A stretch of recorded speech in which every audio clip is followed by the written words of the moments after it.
This is Sir Isaac Newton. He is an English physicist and mathematician who is widely recognized as one of the most influential scientists of all time and a key figure in the scientific revolution. Newton is most well known for formulating the three laws of motion as well as the law of universal gravitation.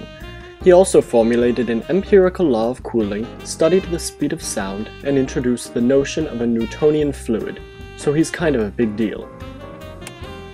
Oh yeah, and he also invented calculus.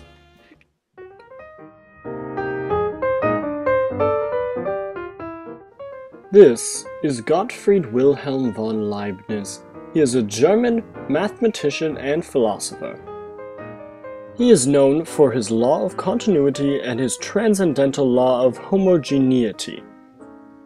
He also invented the Leibniz wheel, which was used in the first mass-produced mechanical calculator. Leibniz refined the binary number system, which is the foundation of virtually all digital computers. Oh yeah, and he also invented calculus. Well, you might say, hey, wait a second. Two people couldn't have invented the same thing. What's the dealio, yo? Tell me what's going on.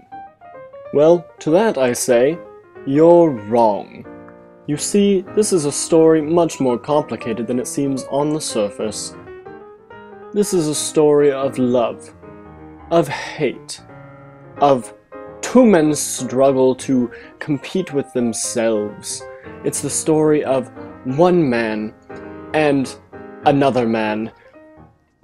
You will see the story of two intellectuals vying for recognition when all they really needed was love.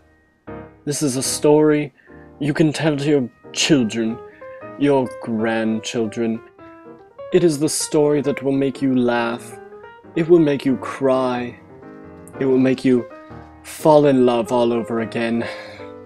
Also, you're gonna see Newton kind of being a jerk, but try to get over that. Well, let's get started. At the beginning.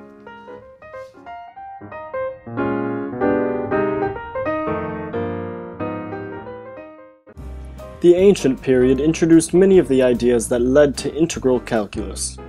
The Greek mathematician Exodus introduced the method of exhaustion, which is a method of finding the area of a shape by inscribing it inside a sequence of polygons. Archimedes developed this idea further, also inventing heuristics, which resemble the methods of integral calculus. The ideas of both these men led to the eventual development of the concept of the limit.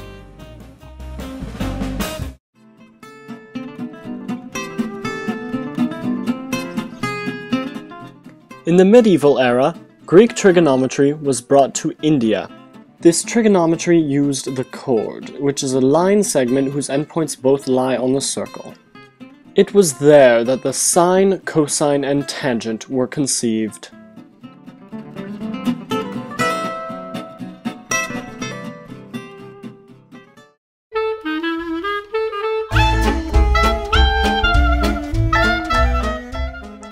In 1665, Newton began working on calculus. He developed his theory of fluxions. A fluxion is simply the derivative of a continuous function. Newton often used dot notation to describe derivatives, and often used a bar or a box to describe integrals. Newton gave his proofs in a geometric form of infinitesimal calculus, based on limits of vanishing small geometric quantities. He used calculus as a tool for physics and approached it from the derivative as applied to motion and velocity. He was the only one working on this for the time being, but that wouldn't last for long.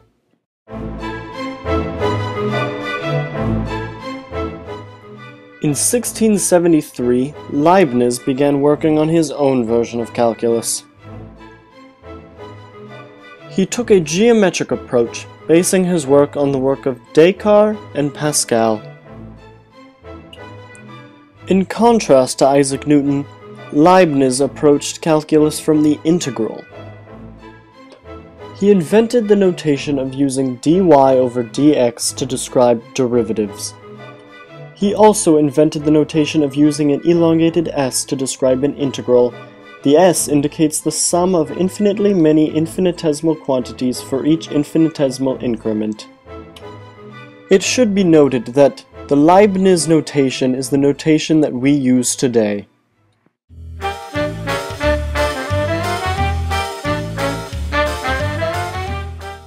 In 1684, Leibniz published his Nova Methodus Pro Maximus et Minimus. It was his paper on differential calculus and considered the birth of infinitesimal calculus.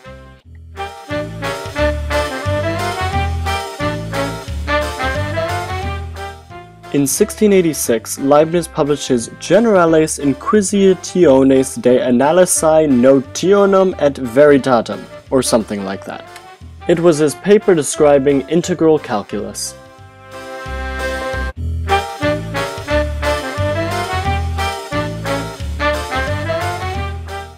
In 1687, Newton published his Philosophiae Naturalis Principia Mathematica. It describes all of his accounts in calculus and their use in physics. It wasn't until 12 years later that Newton accused Leibniz of plagiarizing, and that's when everything got bad.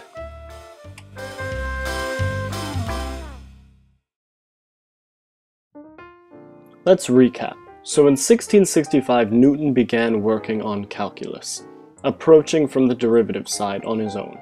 It wasn't until 1673 that Leibniz began working on his own version of calculus, approaching from the integral side instead. But then it was in 1684 that Leibniz beat Newton to the punch and published his own paper on differential calculus, being the first of the two of them to be published. And then in 1686, he then again published another paper on integral calculus instead. At the time, Leibniz was killing it in mathematics, until 1687 when Newton published his own book on calculus, Principia. They paid little attention to each other's work until 12 years later in 1699 when Newton accused Leibniz of plagiarism. The accusations continued to escalate until 1712 when a case was made against Leibniz by friends of Newton in the Royal Society. By the time of his death in 1716, Leibniz had been almost completely discredited, despite the fact that there was no proof he had stolen anything from Newton.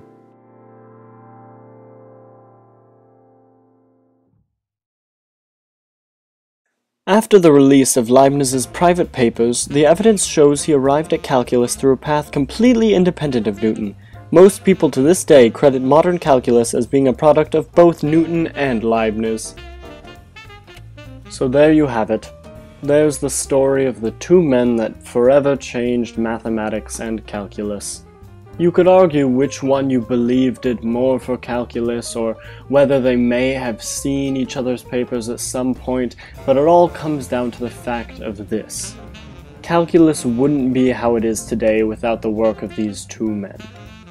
Make sure after this you take the moral of this story. Don't be mean, or something along those lines.